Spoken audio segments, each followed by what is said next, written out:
Joining the show today is one of us, which I imagine is a result of his cousin waterboarding him with maroon and gold Kool-Aid.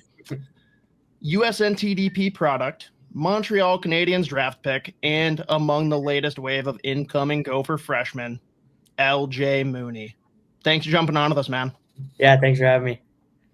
Now, obviously, Logan played some kind of part in you becoming a Gopher. We'll get into all that later, but I gotta know, right off the jump, did he also brainwash you into being a Capitals fan? No, he did not.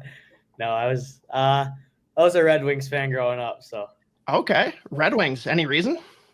Datsuk was the big reason going into that. So that's like the one acceptable reason for me. So you passed.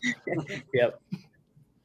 What did you love about his game? Like, what did you enjoy the most? Like watching him, the Magic Man, I guess, and what he did.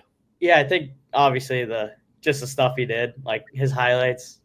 Watching those, still watch those every day. Like, how could you not? But also like his stick work, like the way he could take the puck off like defenders or anyone, like just pick the puck and on the defensive side, he's just a good role model to watch. Like in Pittsburgh, I know you have a lot of guys who are kind of mentors for you. You know, JT Miller, who I covered in Tampa. You know, Trocheck, who said you might be the best one to come out of there here. Just what's the influence like of being able to train with some of those guys? You know, I don't know how often you're with JT or Gibson, like in the summertime. What's that like to have those kind of guys who have paved the way for you? Yeah, I'm obviously super lucky to have those guys around. Just them being from Pittsburgh too is pretty cool, and seeing what they've done in the NHL. So yeah, having them around is unbelievable, and then also being able to learn from them on the ice, it's very good for me. And yeah, I'm just really lucky to have those guys and have them as mentors around during the summer. It's pretty cool. Like, what do you take from their games? You know, you can't take JT Miller power forward size, right? You can probably steal some stuff from Trocheck in the corners, I guess. But like, what kind of things do you kind of try to find from their game that you like? Yeah, obviously just watching kind of stuff they do in like the small area games and stuff. It's obviously a lot different than what I'm used to, like watching them. But they're two pretty unbelievable face-off guys. I like to try to kind of take that away from them too. Work on that. But JT will just talk to me about little things, like if I do something, like what could I do better there. But so it's pretty cool to have him. Like, obviously the name of the podcast is Fellowship of the Rink. I don't know if you're a Lord of the Rings fan or not, or if you've seen them at all or whatever. If you haven't seen them, that's fine. But wondering if you had any kind of nerd itch or like movie series, book series, like video games that you got to go to, like off the ice thing. No, I like to watch a lot of movies, but yeah, not a video. I don't play video games. Don't really. Yeah, I'm a big movie guy though. I like to watch movies. I don't really have any series or anything that I like more than anything else, but just whatever's new. Like, try to watch Happy Gilmore 2 after this. I haven't got to that yet, but I gotta watch that soon. That's on the list for us tonight too. Yeah. What's your top 3 movies then? Your top 3 movies you've ever seen? Gotta put Miracle number 1. Okay. Just watching that. I like you guys ever see Roadhouse? The old one, like not the newer one, but I like that one a lot. I like old school movies. My dad gets me into those, but I can't think of another one really off the top of my head. But I like a lot of the Marvel movies too. So. Scott, I wonder what old school means to him. Like, I'd love to know the age group, like what old school means. Yeah, like, what's the cutoff for old school? Not Casablanca, but we have old school movies like Rocky is old school for us. Oh, yeah. Those are unreal. I like those. Oh man, well, all right, we'll just spin off of the Miracle angle here. USA Hockey in general. I mean, obviously, you've had a lot of opportunities to represent your country. Talk about just this past season, USNTDP. I know, obviously, derailed a little bit by injury there. And actually, let's just start there. Weird question, but can you tell people what it feels like to get a knee to knee? Obviously, it sucks. You don't really realize it happening in the moment, but hurts pretty bad after once you actually feel it. Your adrenaline's pumping, but it's not a good feeling. I can't imagine that. Outside of that, though, talk about the season. Yeah, I mean, I think it was a good start. Like, good to be back with all the boys. And then, yeah, the injury happened. Just try to kind of build in the gym during that and everything. A couple months off, so just try to get in the gym as much as I can. And then once I was able to get back on the ice, try to just take a couple steps forward and keep getting better and better throughout the season. And I think that's what I did. So I think just gearing up towards Worlds at the end of the year was a big thing for me. Trying to win a gold medal. That's obviously the biggest goal of the year. So, yeah, just working towards that was a big thing for me, and I think I did a pretty good job at it. Nice. And obviously right now here in town for the World Junior Summer Showcase, how cool would it be to not only represent your country, but to now do it in your new home rink? Yeah, I mean, like hearing that it was going to be in Minnesota this year, I wasn't sure the camp was yet when I heard that, but yeah, hearing that also is obviously you really want to make that team, and just being in the U.S. is a pretty special feeling. We had that chance in U18 Worlds, so if I was lucky enough to have that chance again, that would be very special. What was the recruiting pitch from Moscow? Not Logan, but Moscow there. What was the recruiting pitch to go to Minnesota? Like, what, obviously you were highly sought after, just what was kind of the draw for you? Yeah, I mean, I was up here during that whole kind of process, that August 1st, kind of around that time.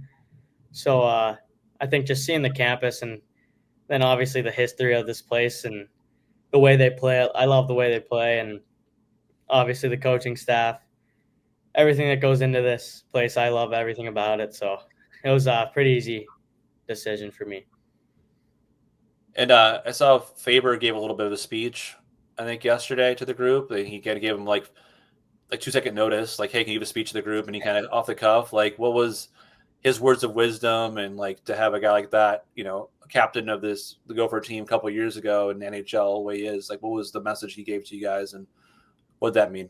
Yeah, it's pretty cool just having him around. That he's gone through all of it. That's kind of what he said. Like, just going through, like, you got to have fun with it. Work hard, and it's a war. Like, it's all fun, but just playing those other countries is a war and everything. And obviously how lucky you are to wear the USA jersey every time you get to put it on. It's a special feeling. Just everything like that. It's pretty cool to have him around, seeing what he's done. And it's been broadcast pretty well around social media. So for the 2 or 3 people that aren't aware, you are Logan Cooley's cousin. What, if anything, what are the key things he told you just about his experience as a Gopher? Yeah, he loved it up here. Like, he's tells me how jealous he is that I get to come in this year and do it all. But yeah, just he has some stories, just the hockey and everything. He had so much fun. He loved it here. So I'm really excited to come here and play. What's it like to watch him in the NHL? Like, he's not that much older than you, to be playing in the NHL and playing a pretty key role. Like, I don't know if you got a chance to be any of his games or kind of cross paths in that respect since you've been in the NHL. Yeah, I haven't got to go at any games yet. Just the schedules really didn't work out last year, the year before. But I mean, I try to watch like every single one of his games. We grew up together, like our families and everything. So I mean, seeing him, what he's done, I mean, it's unbelievable. Just see him living out his dream now. It's awesome.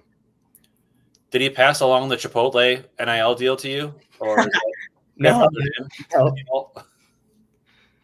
I was wondering when that one was going to come out. I think that's like our favorite recurring joke is just the Chipotle NIL sponsorship. Well, my neighbor has it too. He was making Chipotle jokes today. It's never going to end. Yeah, he's got me a couple free bowls this year after winning the men's worlds thing and everything. So, God, that's awesome. You mentioned the family stuff, and I wondered, was there any other sport you played growing up? Like, we always assume when guys are at this level of hockey that it was hockey from day one and that was it. But like, was there anything else, growing up there? You're like, hey, I want to play football. I want to play this, or Yeah, nothing too like that I got into too much. I played soccer when I was younger, and then I actually played a little bit of flag football. It was pretty fun. Like, wasn't allowed to play real football, obviously, but I played a little bit of flag, and then just those are kind of just like summer things. But I never really got into any other sports too much. How about flag football being an Olympic sport now? Yeah, I saw that. It's pretty cool. I wonder who's going to be on those teams. Well, the only reason I even know that it is because apparently the like incumbent flag football players are like pissed that NFL players think they're going to come in and play. It's like, yeah, dude, like wake up. That's going to be fun to watch. like whoever was before the dream team in NBA '92 came into play. Like, oh crap, Michael Jordan, Larry Bird, and Magic Johnson to come play for instead of us. That's sorry about that, college guys. Obviously, a lot is made, and I'm sure you're sick of hearing about it, about the size element, of players. Like we hear the wild draft pick, Adam Bennick was 5'7", or allegedly 5'7". We're going through it.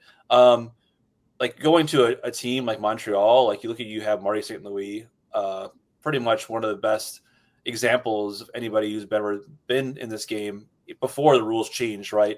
Everything like that. So what was it like in the draft process when Montreal was a big part of you? Yeah, I mean, I don't think I could have been luckier to where I got drafted to, but I mean that was pretty special being drafted to the Canadiens. But I mean, yeah, you see, he was a big role model for me too.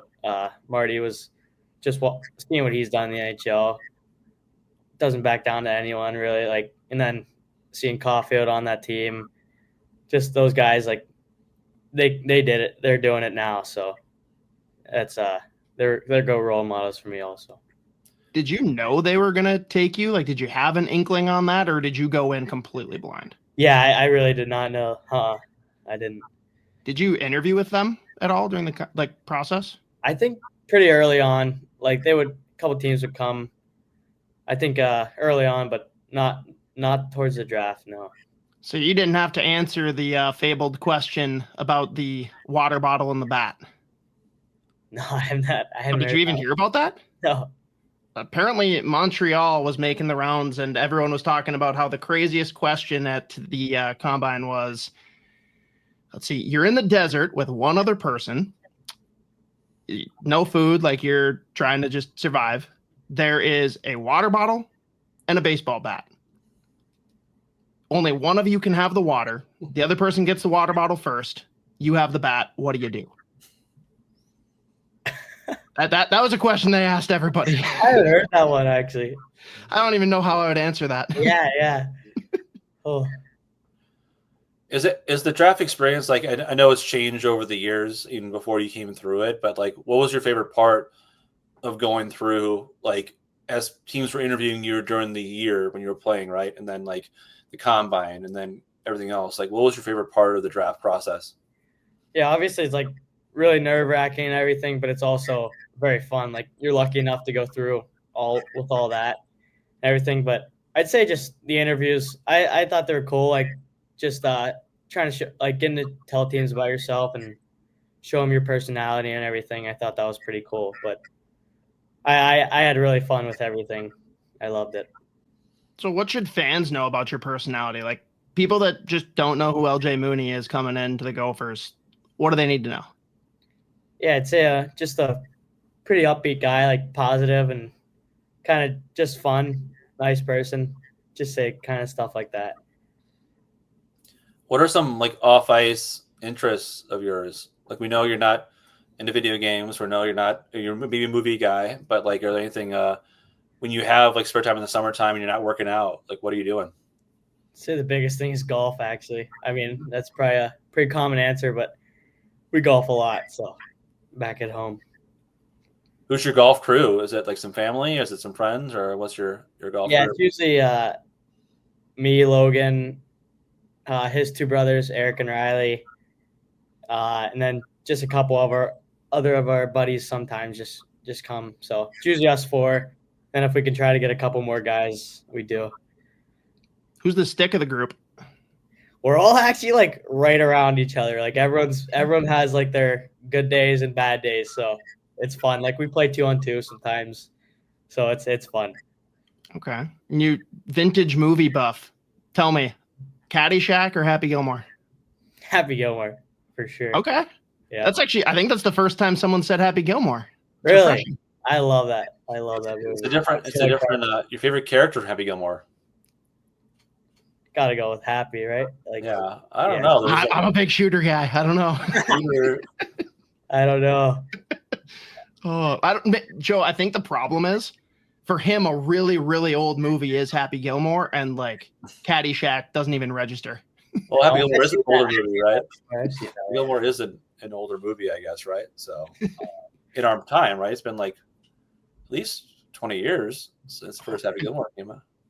Be honest, LJ, are you nervous to watch Happy Gilmore 2? Yeah, I don't know. I don't want it to be bad. Like I'm very nervous. Yeah, I don't know.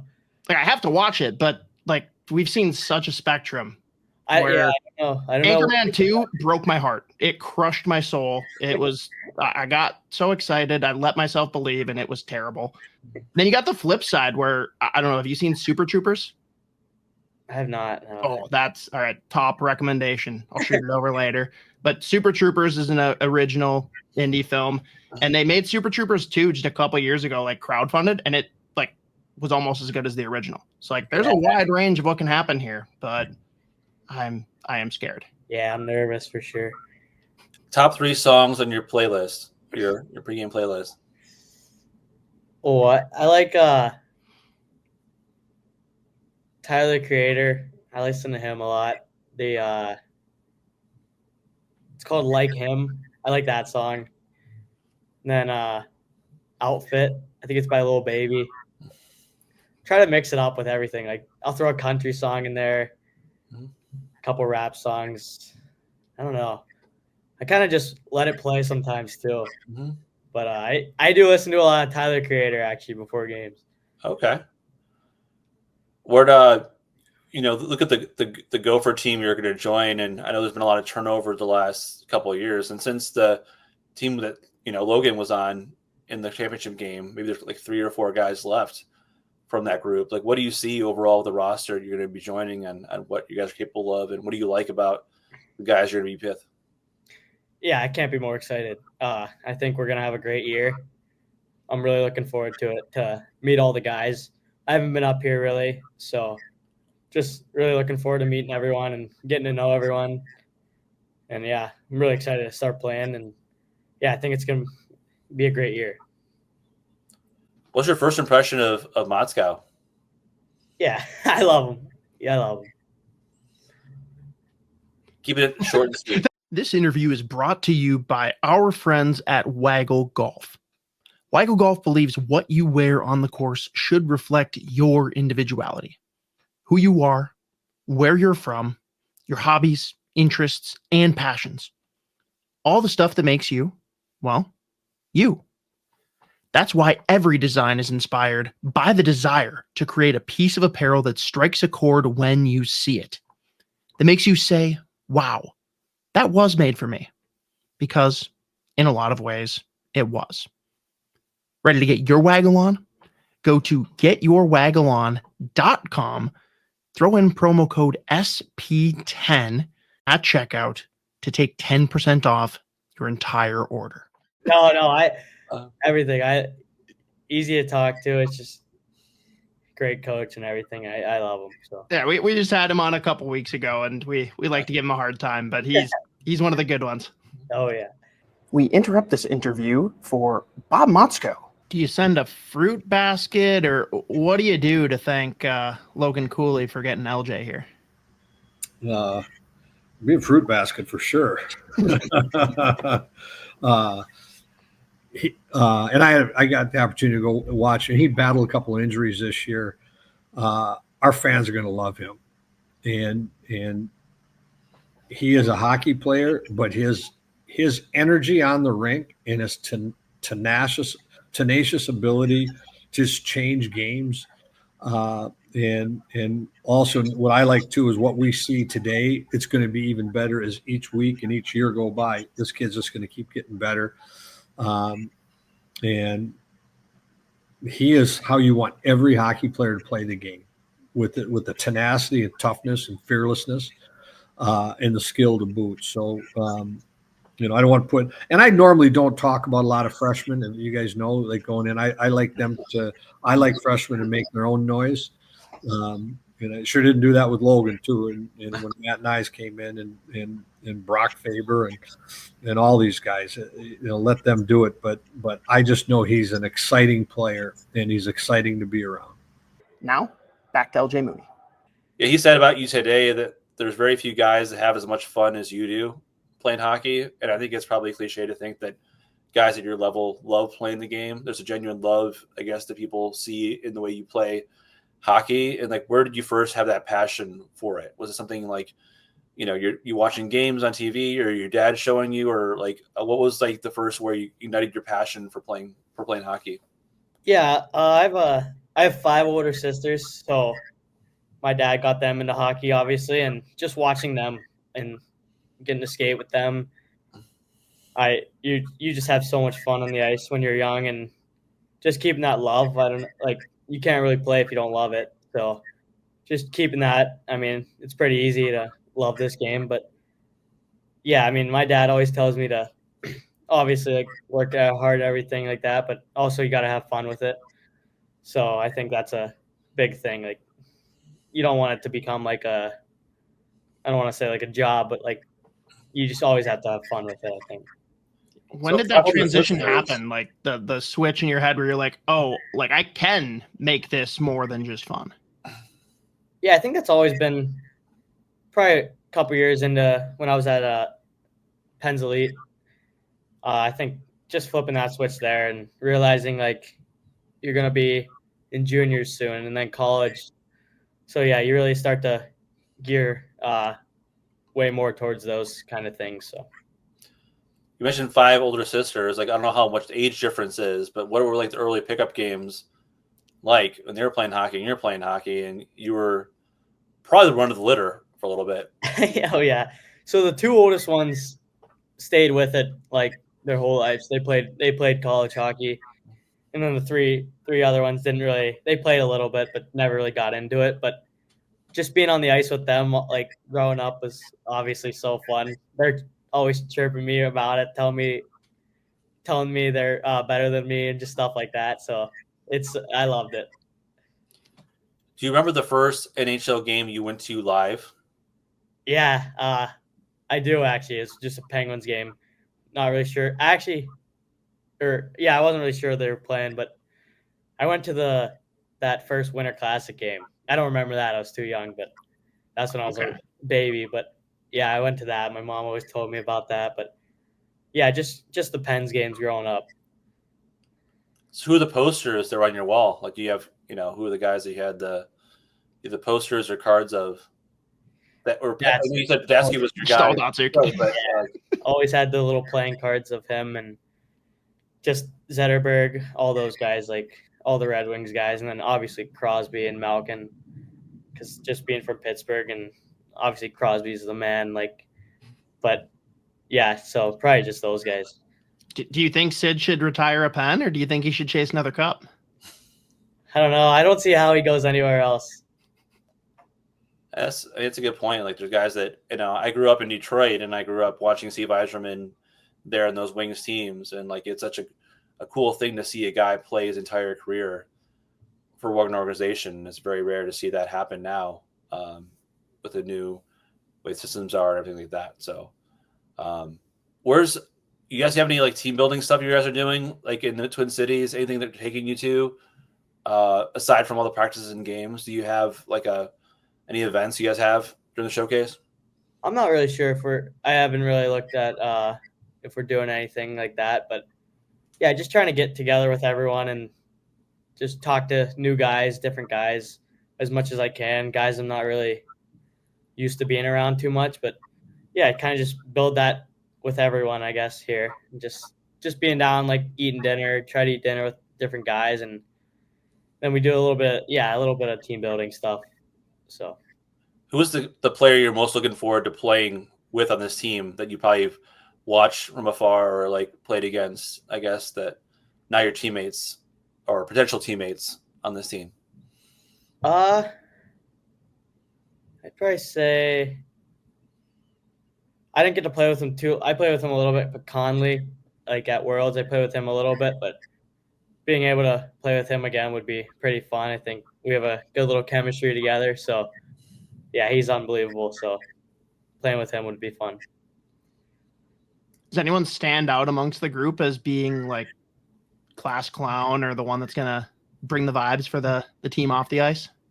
There's a lot of guys, I'd say. Like, everyone's fun. There's a lot of funny guys here. Like, probably a couple of the older guys, like the 06s, they're all funny. Like, I love just listening to them and stuff. But, yeah, no one in particular I could think of.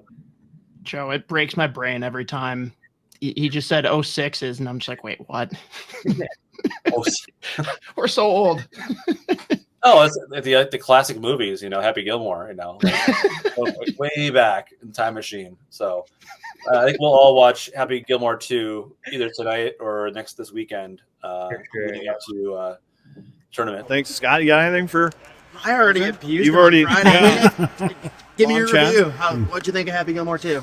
Go. I liked the start. It was funny with everyone, but I didn't like the end. I didn't like it that much. It was weird, but all the cameos were unreal. It was so funny, but Great moments, but yeah, a lot of things that weird I don't ending, know. like with that Maxi and everything. I didn't like it. Brody said no. Brody said no spoilers. Brody Zimmer said he hasn't seen it yet. He hasn't? No. I know a lot of the guys have. I was trying to not get it Well, he was spoiled. complaining to they me. didn't have Netflix in the room. He couldn't figure Yeah, out. I was watching on my phone. Oh, he didn't want to watch it on his phone. I was like, it's the whole time. You guys can't figure out how to stream it to a hotel TV? No, the TVs are a little older there. Okay. I told you, Vigo. I told you that. I feel like, just put a Chrome I think stick a couple or guys something logged their computer onto there, but on. Yeah, just get an HDMI. yeah, or something. some guys had that. But Yeah. All right, well, thank you very Yeah. much. Appreciate Nice it. you come. We'll see you around a lot this year. Work tonight, man. I think Yeah, we'll be around. yeah. So you mentioned your golf game, LJ. I think Scott will tee up our last question. Final question brought to you, as always, by our good friends at Waggle Golf. First, make sure you head over to getyourwaggleon.com. Throw in promo code SP10 to take 10% off your entire order. LJ, you're going to give me 3 names. I don't care if it's an athlete, celebrity, dead or alive, fictional. 3 people that are going to round out your dream golf foursome. I'd say Datsuk for sure. I'd say Tiger, obviously. Just he's the GOAT. So, and then I'd say MJ also. I think he's the GOAT. So That'd be a really competitive foursome there. yeah, that'd be fun. That'd be a lot of fun. And no Happy Gilmore or no Shooter McGavin. So No. no Chubbs. A little disappointed. There's none of the 3 in your foursome there. But Who's riding in your cart? Datsuk? Yeah, yep, for sure. I just can't even imagine Tiger and MJ sitting in the same cart together. The That'd amount of money that might be exchanged in one. MJ would be betting for sure. Oh, man. well, thank you so much, LJ, for joining us during the showcase here. Best of luck during the rest of the camp and everything like that. And looking forward to seeing you playing a little more in the same building you're playing in now or similar building there with Mariucci. So best of luck to you, okay? Yeah, thank you guys. I have LJ as a late second still. I thought his ranking through NHL Central Scouting, I think he was like 201st or something in North America. I thought that was insulting, frankly. And I know in talking to some people at the program that they also thought it was insulting relative to some of the players on their own team at the program who were ranked in the 60s or the 70s or the 80s kind of thing. I still think he gets picked. The challenge with LJ is obviously the size. He just hasn't gotten bigger. People were hoping that he was going to get bigger. He comes from a family of people who are all honestly on the shorter side. He's obviously cousins with Logan Cooley, and even Logan only got to to sort of 5'10", 5'10.5", but very, very good player at this level, I think is the important piece to remember. Excellent skater. Like, he's one of the best skaters in the draft, tons of skill, plays with detail, supports the puck well. He's going to be a 4-year college player, I would expect, and sort of really work on adding muscle and getting stronger in the gym and that kind of thing in college. But I'm a big fan of LJ. I love the way he plays. And certainly at this stage, like, he's a top player in this age group. That doesn't mean he's a top prospect for the NHL in this age group. But when you see him on the ice with his peers, like, he's normally one of the better players on the ice. Yeah, I mean, I've watched LJ lots. I mean, and he's a very gifted player. When you start to think about the LJ, you think about a player. Somebody's going to draft him, and he's gonna be a player that's going to put up. He's going to put up points. I mean, that's the way he is. He's got a very creative mind. He's got a very competitive bent to his game, and he's going to need more time, not less time. He's going to have to wait till he's 22, 23 when he's physically mature. But those are the types of players. If I have a choice of, and I'm not saying that he should go in the 3rd round or the 5th round, but you get to a point where you just go, wait a second. There's a time when you just go, what he possesses and the skill set he has is absolutely worth drafting him. And if it works, great. If it doesn't, nothing ventured, nothing gained. So that's where I see LJ. And I mean, I don't think you can rule him out, because he's another player that's shown that regardless of where he's played, he's found a way to be successful. You got to start believing that can still carry on. Tyler Johnson, Joe. He might be Tyler Johnson.